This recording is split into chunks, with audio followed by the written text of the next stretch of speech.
Ketemu lagi dengan saya. Kali ini saya akan membahas tentang hukum Newton, terkhusus untuk kelas 8. Ketika kita membahas hukum Newton, nanti kita akan membahas namanya hukum Newton pertama, hukum Newton kedua, dan hukum Newton ketiga. Nah, untuk mengetahui hukum Newton itu, kita tidak akan pernah jauh dari yang namanya gaya, ya. Gaya itu selalu mempengaruhi benda-benda yang ada di sekitar kita. Ini contoh-contoh gayanya dan akibatnya. Sekarang kita lihat apa saja sih akibat gaya terhadap benda. Nah, sekarang kita lihat. Yang pertama, jika ada gaya, benda yang diam itu pasti akan bergerak.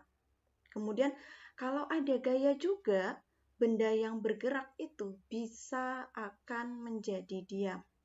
Kemudian atau kalau benda itu bergerak akan mengalami yang namanya perubahan kecepatan. Selain perubahan kecepatan, benda yang bergerak itu juga akan bisa mengalami arah yang berubah. Selain itu, ternyata kalau ada gaya pada suatu benda, pasti akan menyebabkan benda itu akan berubah bentuk. Sekarang apa sih sebenarnya arti gaya? Ya, gaya itu bisa berupa tarikan, bisa berupa dorongan atau pukulan. Nah, kombinasi-kombinasi dari gaya ini yang kita sebut dengan gaya total, atau biasa yang kita kenal kalau dalam ilmu fisika biasa disebut dengan resultan gaya. Resultan gaya itu dilambangkan dengan simbol seperti ini. Nah, kalau kamu menemukan simbol seperti ini artinya resultan. Resultan gaya. Jadi gaya totalnya apa? Nah, sehingga satuan gaya itu biasa disebut dengan Newton. Ya, satuan dari gaya disebut dengan Newton atau bisa disingkat dengan N. Nah, kalau kita berbicara dengan hukum Newton, nanti pasti kita akan berbicara tentang hukum Newton pertama, hukum Newton kedua, dan hukum Newton ketiga. Sekarang kita lihat satu-satu. Apa sih bunyi dari hukum Newton yang pertama? Selama tidak ada resultan gaya yang bekerja pada sebuah benda, maka benda tersebut akan selalu pada keadaannya. Artinya selalu pada keadaannya adalah ketika gayanya itu 0, bendanya itu bisa saja selalu diam, atau jika benda itu bergerak, bendanya akan terus bergerak dengan kecepatan konstan. Sehingga hukum Newton 1 itu biasanya diartikan dengan sigma F sama dengan 0. Artinya tidak ada gaya di sana. Kalau pada benda yang diam, tidak ada gaya, benda itu akan selalu diam. Tetapi jika tidak ada gaya pada benda yang bergerak, benda itu akan selalu bergerak dengan kecepatan konstan. Ini yang disebut dengan hukum kelembaman. Jadi hukum Newton pertama itu terkadang disebut dengan hukum kelembaman. Nah, ini contoh. Ada sebuah balok yang di atas meja. Ketika gaya yang diberikan 0, ya benda ini diam, ya akan diam terus. Tidak akan berubah bentuk, tidak akan berpindah tempat, tidak akan berubah kecepatannya. Berbeda dengan kalau benda yang bergerak. Ya, gayanya 0, kecepatannya selalu konstan. Nah, sehingga yang terjadi adalah benda itu bergerak lurus beraturan. Sehingga hukum Newton pertama itu selalu di sigma F sama dengan 0. Nah, bagaimana dengan hukum Newton yang kedua? Kalau hukum Newton yang kedua ini sedikit berbeda dengan hukum Newton yang pertama. Percepatan suatu benda sebanding dengan resultan gaya yang bekerja dan berbanding terbalik dengan masanya. Kalau pada hukum Newton yang kedua ini berkaitan dengan percepatan dan massa. Pasti terjadi ada pergerakan di sana. Sehingga biasanya hukum Newton kedua itu dirumuskan dengan sigma F sama dengan M kali A, di mana sigma F itu resultan gaya, satuannya Newton, M itu adalah massa benda yang mendapatkan gaya dengan satuan kilogram, sedangkan A ini adalah percepatannya. Satuannya adalah meter per second kuadrat. Ya kalau mau kita rubah-rubah ya bisa saja. Berarti ketika ditanyakan A menjadi A sama dengan sigma F per M. Kalau yang ditanyakan M, nah sekarang kita ganti berarti sigma F sama dengan, atau bisa kita tulis ya, kalau seandainya yang ditanya M. Nah, M ini bisa saja. Nah, sigma F per A. Mau lihat apa sih itu resultan gaya? Resultan gaya ini artinya adalah jumlah dari gaya yang bekerja pada suatu benda. Di sini kita harus membuat kesepakatan, ya. Kita harus membuat kesepakatan.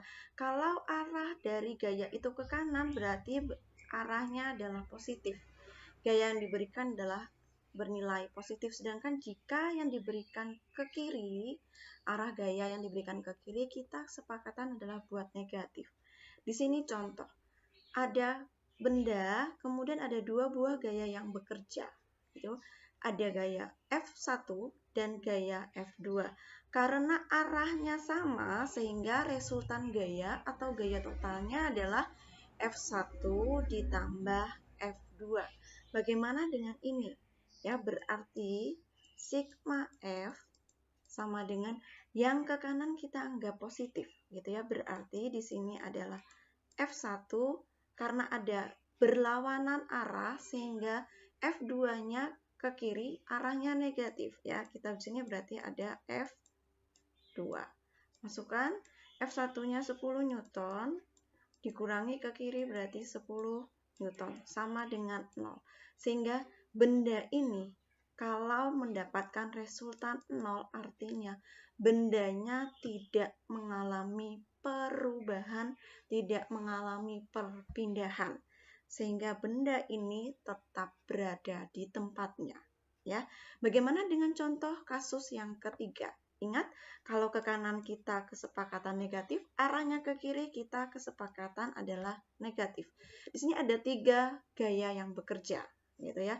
Yang pertama misalnya kita anggap ini F1, yang ini kita anggap F2, sedangkan yang ini kita anggap F3. Berapa resultan gayanya atau sigma F-nya itu berapa? Sekarang kita lihat positif, berarti F1 ya kan positif, kurang karena ke kiri berarti di sini kurang F2 yang gaya ketiga juga ke kiri, berarti di sini kita kurang F3 ya. Kemudian di sini 30 kurang 5 kurang 10 ya.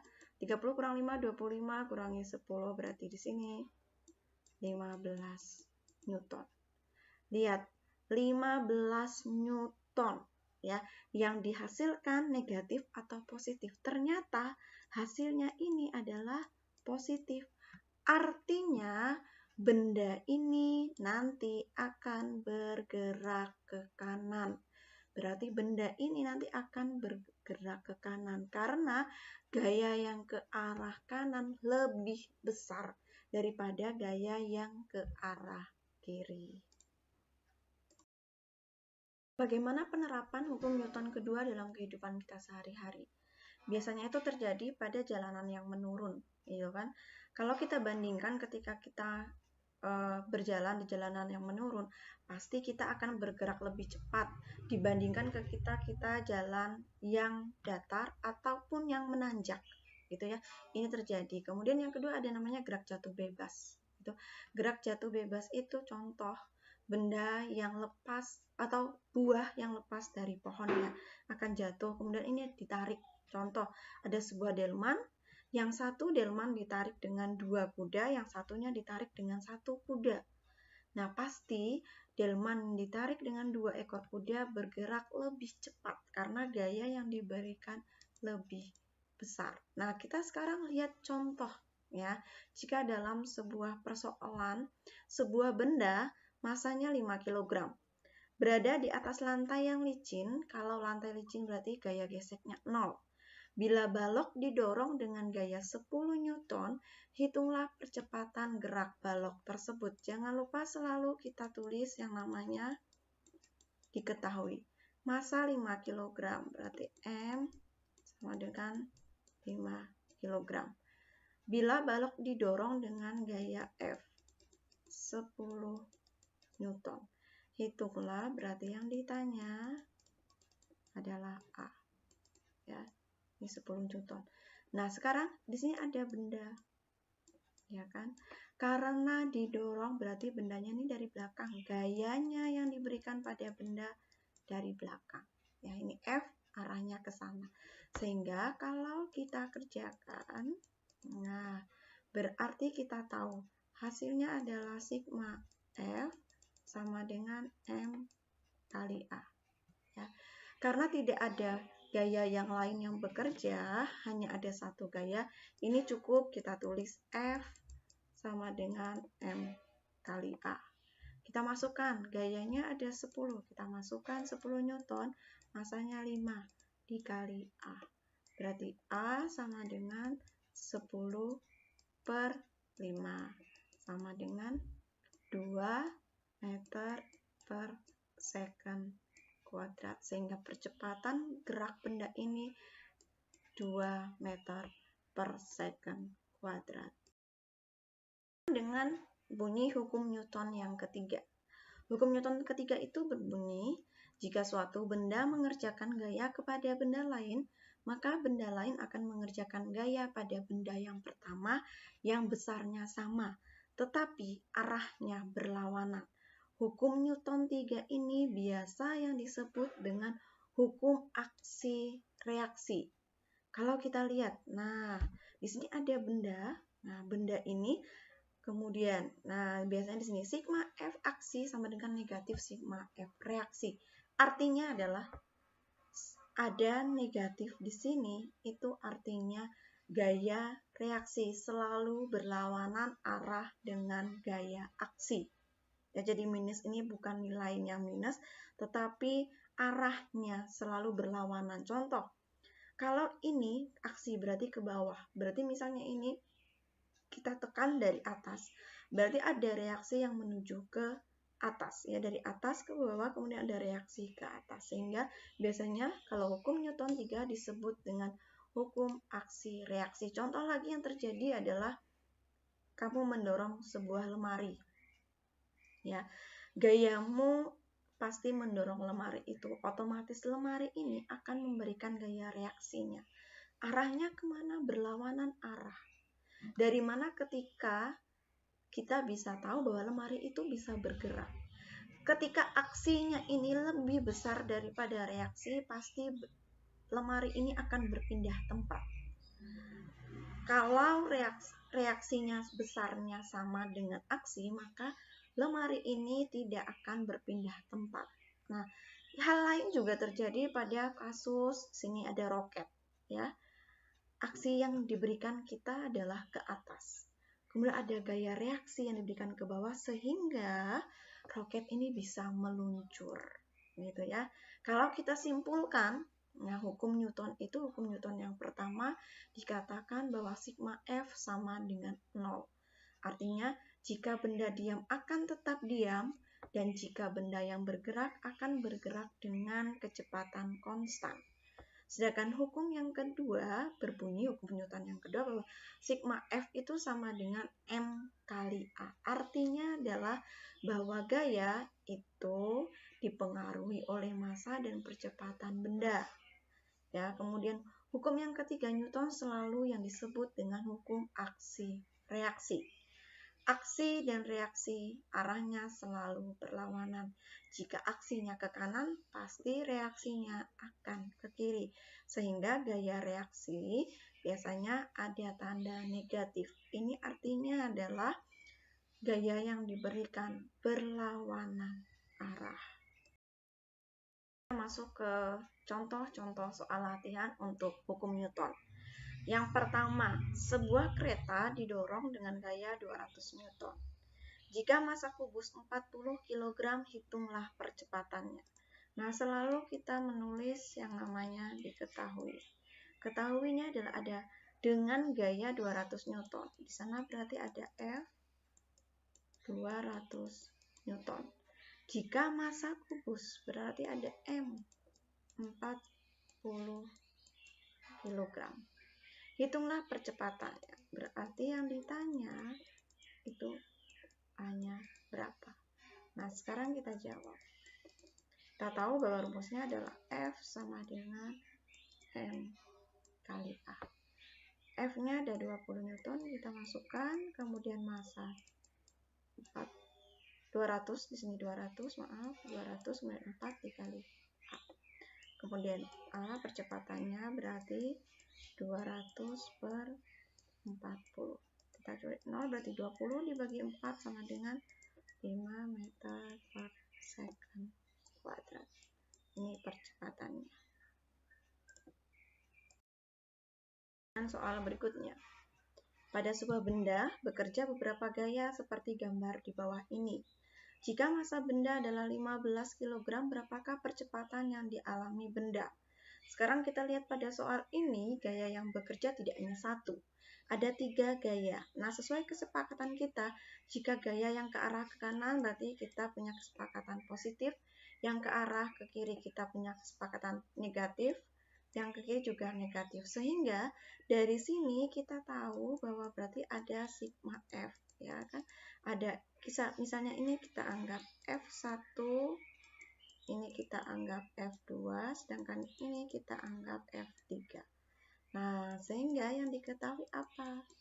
Nah, F1 210 Newton, F2 5 Newton, F ketiga itu adalah 55 Newton. Sehingga dari sini kita tahu, ya kan, sigma F-nya sama dengan berarti F1 karena F2-nya negatif sehingga sini bisa kurang, F2, F3-nya juga arahnya ke kiri sehingga negatif. Nah, di sini kita juga F3. Masukkan 210 kurang 5 kurang 55, ya, sama dengan 150, ya. Hasilnya positif, berarti pasti benda ini akan bergerak ke kanan. Kemudian apalagi yang diketahui, ada massa di sana, massa 15 kg. Nah, yang ditanya apa? Yang ditanya berapa percepatannya, sehingga berapa A-nya. Nah, sekarang, nah ya, misalnya sekarang kita jawab. Nah, kita jawab pasti sigma F sama dengan M kali A. Karena sigma F-nya sudah kita hitung, sekarang kita masukkan saja. 150 sama dengan 15 kali A. Berarti A sama dengan 150 per 15. Sama dengan 150 dibagi 15. 10 meter per second kuadrat. Ini percepatannya. Lihat untuk kasus seperti ini. Sebuah benda bermassa X ditarik dengan gaya sebesar 200 Newton dan menghasilkan percepatan 2 meter per second kuadrat. Berapa percepatan yang dihasilkan jika massa benda setengah X dan yang kedua adalah massa benda 4X. Nah, di sini yang harus kita lihat dulu kondisi yang pertama, ya. Kita tulis kondisi pertama. Kondisi pertama berarti ada, kita anggap ini M1, ini X, kemudian ada gaya pertama 200 Newton. Kemudian diketahui bahwa A1 sama dengan 2 meter per second kuadrat. Nah, sekarang kita lihat kondisi yang kedua. Nah, kita lihat kondisi yang kedua, berarti di sini ada M2 setengah X, tulis saja setengah X, kemudian ada F2. Nah, karena di dalam soal tidak diketahui ada perubahan gaya, berarti gayanya tetap sama besarnya, yaitu 200 Newton. Nah, kemudian ada percepatannya, berarti percepatan 2 ini yang ditanyakan, ya kan? Ini berapa? Kalau ada kasus seperti ini, berarti kita harus membandingkan. Kondisi pertama akan dibandingkan dengan kondisi yang kedua. Sehingga di sini bisa berarti F1 berbanding F2, ini sama dengan berarti M1 dikali A1 per M2 dikali A2. Kita masukkan F1 200 per 200 sama dengan di sini X masanya 2, kemudian M2 setengah X kali A2. Ya, karena yang ditanyakan 200 ini kita 1, ya 1 X ini bisa kita coret, ya.